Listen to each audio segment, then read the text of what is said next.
it's Emily. Carrie Bradshaw is undoubtedly a fashion icon. In fact, I even named one of my dresses from my own personal collection after her. She has so many recognizable looks, and although they're considered ultra quirky, are also considered beloved. And Sex and the City was kind of like a fashion romance, sort of like a fashion fantasy, really. Carrie's outfits were definitely taking pleasure from the different characters' elaborate dress-up games as styled by the costume designer Patricia Field. So in this video, I want to discuss 5 of my favorite looks from Sex and the City and some of the little-known stories behind them. So let's get started.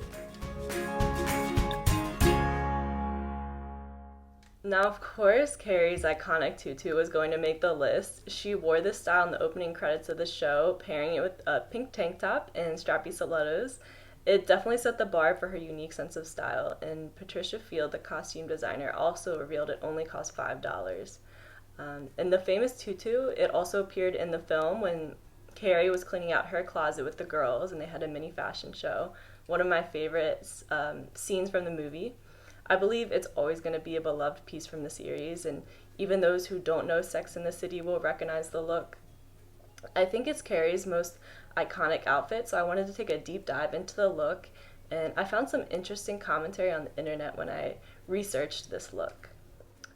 So I think it's really interesting to analyze films and art and literature, and I found some really interesting commentary about it. And you know, they sort of had this idea like a grown woman wearing a tutu in public seems sort of out of place until this show came about, especially before the show aired. Typically, tutus were, they belong on 2 types of people before that, ballerinas and maybe toddlers. Not really street clothes, and they were associated with performance and possibly youth. But the tutu had a purpose in dance. So in the dance world, they enticed the male patrons who provided financial support for the impoverished ballerinas, often in exchange for sexual favors, which I didn't know this, I had no idea, but on stage, the tutu represented an ethereal spirituality, but carnal availability off stage. So sort of a paradox, right? But Parker conjured a modern-day version of this paradox. Carrie, she's the thinnest figure, the airiest, the most romantic, almost had a dancer's body. And she was also the one most desperately searching for true love. You might be able to argue that, but I kind of side with that as well. So she sort of embodied that romantic, ethereal spirit, but also very sexually available. I mean, this show's called Sex and the City, so in conclusion, it's not something I ever thought about before, but really interesting to dissect one of Carrie's favorite looks, the tutu, and how you can compare that and the parallels to history and on the show as well.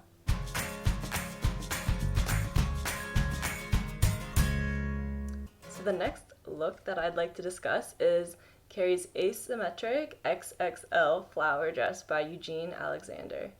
I just genuinely love this dress. It's a white flower-adorned dress that she wears in the '08 movie's opening, which was originally designed for the musical icon Whitney Houston. She wore it in a 1987 promotional photo shoot that later wound up on the cover of Life magazine. So the gown was created by Sarasota, Florida-based brand Eugene Alexander, and I couldn't find much information about the brand, but apparently they've outfitted stars like Elizabeth Taylor, Jane Fonda, and Loretta Lynn in the 80s and 90s. Now the difference between the Whitney Houston dress and Carrie's dress is that it was chopped into a mini and features just one supersized hibiscus blossom, while Houston's original had 2. So after doing a little more research, I found that apparently SJP absolutely loved flowers, and it was her idea to incorporate them into Carrie's style. So she wanted to do a big flower, and they started with a small one, and it just kept getting larger and larger, and her signature flower is apparent throughout the course of the show, whether it was a brooch or a headpiece. And Carrie wearing the flower inspired real-life fashion designers to use flowers as accessories, and it sort of started trending during that time. In fact, I remember when I was younger, I had a shirt with a big flower on it when I was young, and I had no idea where that came from, but we do have Sex and the City to sort of contribute to that trend. The Christian Dior Newspaper Dress by John Galliano. Sex and the City fans will definitely remember this slinky bias cut number from season 3 of the series when Carrie asked for Natasha's forgiveness after sleeping with her then husband Big. So, styled with her equally iconic namesake necklace and big hair, it was definitely a moment. The style moment became so iconic that it was revisited for the second movie when we saw Sarah Jessica Parker wearing the famous dress one more time. So, just a little background about what's going on when we first see the dress. Essentially, we're at the point when Carrie and Big couldn't keep away from one another, and Big's marriage to Natasha was on the rocks. So Carrie is looking a little bit of a homewrecker at this point, but and with a good costume designer, we know the clothes chosen for this scene are never just clothes. There's always a story. So here's what I found for my deep dive. So John Galliano lifted the idea from the brilliant Elsa Schiaparelli. The newspaper print first entered the fashion stratosphere back in 1935 when Elsa Schiaparelli took press clippings written about her and transformed them into printed blouses and accessories. And the Christian Dior daily print debuted during the infamous Hobo Chic Couture collection of 2000 under John Galliano. So under the influence of champagne and cocaine at 3 a.m., Galliano was inspired by the homeless people that he saw on the streets of Paris, and he drew inspiration from tramp balls, which were essentially these lavish 1920s to 1930s era parties where Parisian socialites dressed up like poor people for fun.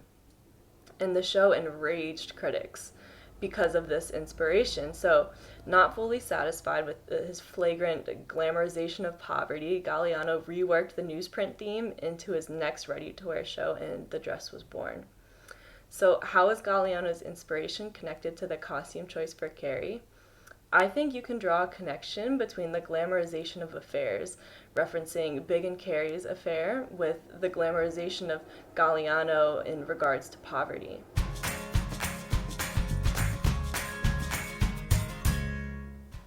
The gray Versace couture dress. So during Sex and the City's finale episodes, we watched Carrie leave New York to follow her new man, Alexander Petrovsky, to Paris. Well, the relationship didn't work out for her. Her Paris outfits were definitely epic, and looking good does come at a cost. So the dress was created by Atelier Versace. It was selected because of how over the top it was. It's absolutely gorgeous. I love that dress. But it came with a very large price tag of $80,000. So in the end, the outfit was Patricia Field's favorite from the entire series. She said she loved how it literally covered the bed and became this perfect princess moment. The gown has a sheer cap sleeves and lots of chiffon and tulle. So lastly, we'll talk about her fur coat. So it's worn over PJs with a party dress, or we've even seen it at the baseball game. Carrie has no shortage of usage for this fur coat. So in fact, I'd consider it part of, her capsule wardrobe. And no one is able to do a fur coat justice quite like Carrie Bradshaw can. Though in today's world, it's a bit taboo to wear a fur coat. Back when Sex and the City was airing, it was the epitome of fashion. So she got so much use out of the large, ultra full fur coat. She wore it with her little black dress, checkered pants. She wore it with a floral dress and even a voluminous skirt and bold and pink blouse. It's one of the few clothing items that Carrie repeated throughout the show. So she looked beautiful, rocking, the different ensembles within different styles. So I wanted to include it in her top, my favorite of her looks. So comment below if you'd like me to do more videos on iconic fashion or costume design. Subscribe to my channel and click the bell to get notified when I upload new videos every Friday. Thanks for watching, guys, and have a great day. I'm also wearing the Maryland top from my fall-winter collection, so you guys can check it out. I'll put a link in the description.